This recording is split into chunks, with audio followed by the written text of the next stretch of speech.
이 부분에서 저는 1996년의 만추와 2011년의 만추가 통하는 부분이 있다는 생각이 들었습니다. 자, 이제 이 부분에 대해서 한번 설명을 드릴게요. 네, 안녕하세요. 이상한 영화의 이상한 장면에 대한 이상한 이야기, 이상한 장면의 강병진입니다. 김태훈 감독이 연출하고 현빈과 탕웨이가 출연했던 영화 만추가 재개봉을 합니다. 그래서 오늘 만추에 대해서 얘기를 해볼까 하는데요. 만추가 처음 개봉했던 게 2011년이었으니까 벌써 12년이 지났습니다. 12년 전 그때는 제가 영화 전문 기자로 일을 하고 있을 때였고, 또 만추란 영화가 제가 담당하고 있는 회사의 작품이어서 여러 가지 많은 취재를 했었습니다. 김태형 감독님도 인터뷰를 했었고 탕웨이 배우도 인터뷰를 했었죠. 그래서 그때 알게 된 내용을 바탕으로 이제 처음 이 영화를 보실 분들에게 몇 가지 관전 포인트를 추천해 드리려고 합니다. 이미 영화를 보신 분은 아시겠지만 만추는 호흡이 상당히 느린 영화입니다. 주인공 애나가 어떤 사건으로 인해 교도소에 수감되고 그녀가 잠시 휴가를 받아 교도소를 나오게 되고 고향인 시애틀로 향하는 과정에서 훈이라는 남자와 마주치는 그런 모든 이야기를 담고 있죠. 그리고 또 집에 들어왔더니 뭔가 자신만 혼자 외로운 섬처럼 떨어져 있는 이런 상황이 싫어서 또 혼자 방황하는 그런 이야기도 나옵니다. 그러다 우연히 훈과 다시 마주치게 되는 그런 과정들이 나오는데요. 이 과정이 초반 1시간 동안 진행이 됩니다. 저는 처음으로 이 영화를 봤을 때 극 중에서 탕웨이가 연기한 애나가 그 1시간 동안 계속 무표정으로 일관하는 거라 생각을 했습니다. 또 그게 이 영화의 설정과 좀 맞다고 생각했었어요. 극 중에 애나는 교도소에 들어간 이후 시간이 멈춘 여자죠. 그리고 자신의 감정을 다 닫아버린 사람입니다. 그러니 그녀가 이렇게 무표정으로 일관하는 게 맞다, 그렇게 판단했었는데 영화를 그 이후로 몇 번 더 보면서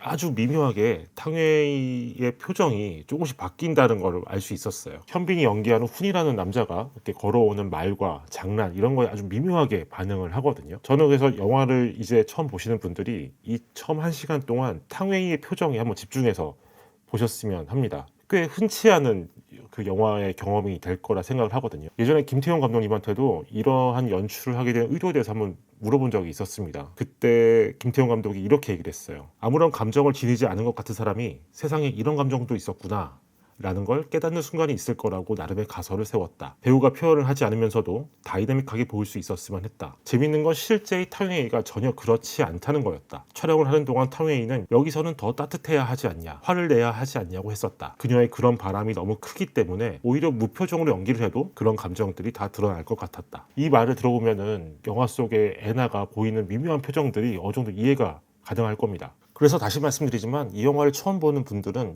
영화의 초반 1시간 동안 주인공 애나의 표정이 어떻게 변하는가에 대해서 초점을 맞춰서 감상하시는 걸 추천드립니다. 그가 딱 1시간이 지나면 그때부터 주인공 애나는 조금씩 더 자신이 감추한 감정들을 드러내고 있거든요. 또 직접적으로 몸을 움직이면서 나오는 상황들이 있습니다. 그래서 초반 1시간 동안 약간 느리게 흘러가는 것 같아도 주인공 애나가 조금씩 감정적으로 변하는 그 과정을 지켜보는 게 이 영화를 감상하는 한 가지 묘미가 될 수 있습니다. 많은 분이 아시겠지만 만추는 원래 1966년 이만희 감독이 연출하고 신성일, 문정숙이 출연했던 영화로 세상에 나왔습니다. 이후에 김기영 감독, 김수영 감독님이 이제 리메이크를 하셨고 일본에서도 만들어진 걸로 알고 있어요. 이 가운데 1966년에 오리지널 원작은 지금 필름이 소실돼서 어디서도 볼 수 없다고 하죠. 그래서 12년 전에 저는 이 기사를 써야 했기 때문에 만추의 원작 시나리오를 이렇게 사서 읽어봤었습니다. 예, 이거는 커뮤니케이션 북스에서 나온 아주 짧은 이렇게 얇게 나온 책이고요. 이걸로 읽어봤을 때 원작의 내용과 김태용 감독이 연출한 만추는 상당히 다른 부분이 많습니다. 그런데 이건 조금 이따가 뒤에서 다시 설명하기로 하고요. 제가 이 시나리오를 읽으면서 한 가지 흥미로웠던 부분은 시나리오 속에 나오는 이 남자 캐릭터의 모습과 2011년 만추에서 현빈이 연기하는 이 훈이라는 남자가 상당히 비슷한 모습이 있다는 거였어요. 일단 이름이 같고요. 계속 여자한테 어떤 농담 같은 거짓말들을 계속 한다는 그런 부분들, 그리고 무엇보다 두 남자 모두 좀 위태로운 상황에 놓여 있거든요. 그런 표정들이 나오는 게 좀 비슷했습니다. 저는 1960년에 만추를 볼 수가 없어서 이만희 감독이 연출했던 휴일이라는 또 다른 영화를 그때 봤었습니다. 이 영화에도 신성일 님이 연기를 하신 남자 캐릭터가 나오고요. 또 동시대에 약간 위태로운 사람들의 이야기를 그리고 있기 때문에 저는 휴일 속의 신성일 님이 아마도 우리가 지금 볼 수 없는 1966년 만추에서 나온 신성일의 모습과 상당히 흡사할 수 있다라는 판단을 했었습니다. 그런데 보면은 휴일의 그 신성일의 모습은 오히려 더 현빈의 모습과 가까운 느낌이 있어요. 실제 김태용 감독도 이 휴일의 신성일 같은 고전적인 남자 캐릭터를 만들어보고 싶었다고 그렇게 이야기를 했었습니다. 이때 고전적인 남자는 좀 어떤 캐릭터일까요? 저는 이 부분이 좀 재밌을 수 있다 생각하는데, 사실 이미 또 12년이 지난 지금에 와서 볼 때도 영화 속의 훈처럼 낯선 여자에게 먼저 다가가는 이런 남성상, 좀 뻔뻔하게 돈을 빌린다든지 뭐 일종의 플러팅을 계속한다는 이런 행동을 한 남자들이 저는 좀 옛날 영화에서 보는 남자 캐릭터 같았거든요. 근데 그게 옛날 영화에서 뭔가 후지다란 느낌보다는 이 김태용 감독이 얘기했던 좀 고전적인 남성 캐릭터, 이런 느낌이었습니다. 영화를 보고 있으면은 이 훈이라는 남자는 애나를 계속 당황시키거나 불편하게 만들어요. 다른 사람에게 애나를 자신의 아내로 소개를 하고, 또 시끌벅적한 버스에 태워서 애나는 별로 신나지도 않은데 그래서 계속 이 여자의 신경을 건드리고, 또 이때마다 훈이 이렇게 씩 웃으면서 행동을 하거든요. 그리고 이 훈이라는 남자는 영화에서 보면은 나이 많은 누님들과 함께 어울리면서 돈을 버는 사람이죠. 그렇게 직업적으로나 행동하는 게 다 사실 비호감인 남성 캐릭터입니다, 어떻게 보면. 하지만 이제 이게 배우가 현빈이고 또 현빈의 얼굴이라서 영화적으로 느껴지는 부분이 있죠. 사실 이런 캐스팅의 효과를 담아내는 것도 어떻게 보면은 고전적인 영화의 방식이라는 생각이 듭니다. 우리가 조금만 더 생각을 해보면 1966년에 극장에서 이 영화를 본 관객들도 비슷한 느낌이었을 것 같아요. 영화의 시나리오만 읽어봤지만 시나리오 속에서 이 남자는 계속 뭔가 좀 제멋대로거든요. 사실 좀 여자가 당황스러워 할 수 있을 만큼 제멋대로인데, 그걸 연기하는 캐릭터가 그 당시 신성일이라고 생각을 해보십시오. 당시로서는 정말 어디에도 없을 것 같은 그 얼굴을 가진 남자가 그런 행동을 한다. 그래서 그 영화를 보는 관객들도 이 모든 것들을 영화적으로 용인하지 않았을까, 그런 생각이 듭니다. 이 영화에선 대부분의 대화가 영어로 이루어지지만 그것 말고도 일단 중국인 여성과 한국인 남성이 만나는 거기 때문에 서로 소통하는 방식이 좀 남다른 형태로 드러나는 게 있거든요. 이 부분도 한번 영화를 보실 때 좀 주의 깊게 보셨으면 좋겠습니다. 첫 번째 대화는 두 사람이 범퍼카를 타다가 나누게 되는 대화입니다. 그런데 이때 직접적인 대화는 아니에요. 멀리 보이는 두 남녀가 있는데 마치 이들의 말을 더빙하듯 이렇게 놀이를 하게 되죠. 당연히 훈이 먼저 남자의 목소리와 여자의 목소리를 번갈아 내면서 장난을 치고, 여기서 갑자기 애나가 이 놀이에 동참합니다. 이때부터 애나가 품고 있던 감정들이 막 드러나거든요. 영화의 전개상으로 보면 애나가 처음으로 자신의 사연을 꺼내는 장면이고요. 극 중에 애나는 자신의 속 얘기를 떠드는 그런 캐릭터가 아니기 때문에 그녀가 솔직하게 얘기할 수 있는 어떤 재밌는 장치를 하나 만들어준 장면입니다. 그리고 이 장면은 멀리서 보이는 두 남녀가 갑자기 춤을 추는 어떤 이런 판타지적인 장면으로 연결됩니다. 처음 영화를 봤을 때 저는 그 판타지가 그 순간 애나의 어떤 속마음 같은 게 아닐까라는 생각이 들었어요. 어느 정도 마음의 응어리를 풀어내는 순간 그녀의 과거는 비극적이었지만 그 과거가 아름답게 진행됐으면 어땠을까, 그에 대한 상상, 그런 느낌이기도 했고요. 그래서 이 부분을 한번 주의 깊게 보셨으면 좋겠고, 또 다른 대화는 애나는 중국어로 얘기하고 훈이라는 남자는 하오, 좋다라는 뜻이죠. 그러니까 화이, 안 좋다, 이 두 마디 단어로 대답하는 그 장면입니다. 이 장면에서 애나는 자신이 왜 교도소에 들어갔는가에 대해서 구굴절절한 사연들을 막 이야기를 해요. 하지만 훈은 알아들을 수가 없죠. 훈은 대충 그 애나의 표정을 보면서 자신의 짐작으로 좋다, 나쁘다를 얘기합니다. 이 장면을 처음 보시는 분은 그 두 사람의 이상한 대화가 절묘하게 맞아떨어질 순간도 있고 전혀 맥락이 이어지지 않는 경우도 있다는 걸 아시게 될 거예요. 하지만 오히려 그래서 극중의 애나는 자신의 얘기를 솔직하게 할 수 있는 거죠. 이 남자가 알아듣지 못한다, 다만 내 이야기를 듣는 사람이 앞에 있다, 이런 맥락에서 자신의 사연을 다 끄집어냅니다.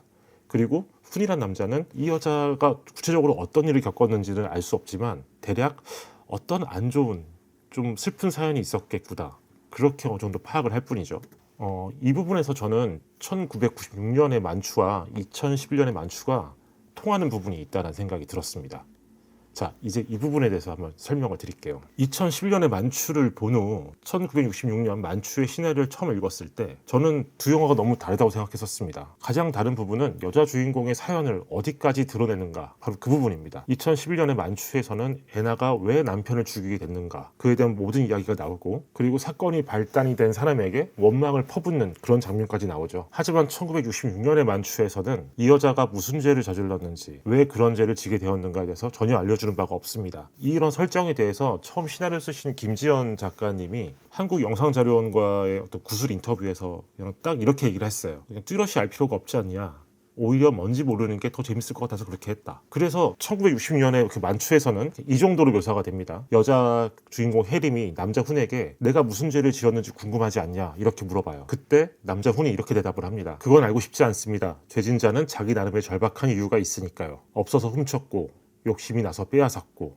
미워서 죽였겠죠. 이 남자도 이 여자의 실제적인 진실에 대해서는 굳이 알려하지 않는 설정인 겁니다. 최근에 이 영상을 만들려고 2011년의 만추를 다시 보면서 이 부분을 다시 좀 생각을 했었습니다. 바로 이 대사의 정서가 어느 정도는 2011년의 만추에도 그대로 있구나, 그런 생각이 들었어요. 2011년의 만추에서는 애나의 비극적인 사연을 다 보여주지만 사실 그 사연을 알고 있는 건 관객들 뿐입니다. 극중의 후는 앞서 설명했듯이 애나의 중국어를 모르기 때문에 애나가 어떤 사연이 있는지 다 모르고 있어요. 그냥 안 좋은 일이 있었구나 정도로 알고 있다는 거죠. 일종의 그런 어떤 연민 때문에 애나를 계속 따라다니는 건데, 그렇게 보면은 2011년의 훈도 1966년의 훈처럼 똑같이 생각하고 있는 게 아닐까. 없어서 훔쳤고 욕심이 나서 빼앗았고 미워서 죽였을 거다, 이런 식으로 말이죠. 그렇게 볼 때 2011년의 만추가 1966년의 만추보다는 훨씬 더 친절한 영화인 건 맞지만, 그래도 그때의 그런 정서를 담으려고 이 부분을 이렇게 설정한 게 아닌가, 그렇게 생각이 들었습니다. 그래서 이 영화를 처음 보시는 분들이라면 그 두 사람이 나누는 대화의 정서를 한번 주의 깊게 살펴보셨으면 좋겠습니다. 이렇게 김태형 감독의 만추는 좀 마음을 넉넉하게 두고 볼 때 좀 여러 가지 흥미로운 묘미들을 느낄 수 있는 영화입니다. 애나의 표정, 현빈이란 배우가 보여주는 어떤 에너지, 물론 여기에는 비와 안개로 뒤덮여 있는 시애틀의 풍경도 포함되겠죠. 당시 이 영화 때문에 시애틀로 여행을 떠났다는 사람들도 꽤 있었을 정도니까요. 그래서 12년 전에 이 만추를 못 보신 분들이라면 이번 기회를 통해서 리마스터링 된 버전의 만추를 꼭 극장에서 관람하셨으면 좋겠습니다. 그럼 이번에도 이 영화의 24평을 한번 남겨보겠습니다. 사실 이 만추에 대해서는 12년 전에 신의 11의 24평 코너에 써놓은 24평이 있었습니다. 그때 제가 뭐라고 써놨냐면 이렇게 써놨네요. 탕웨이는 당신이 원하는 만큼 미소 짓는다. 저는 이걸 이대로 적어놓을 예정입니다. 그런데 지금 왓챠피디아가 예상하는 저의 별점은 3.3점이네요. 저는 예전에 봤던 기억 그대로 별을 4개로 적고, 그리고 코멘트에는 그때 그 남겨졌던 코멘트 그대로 적어 놓겠습니다. 네, 오늘 영상은 여기까지입니다. 다음에 다른 작품으로 또 돌아오겠습니다. 감사합니다.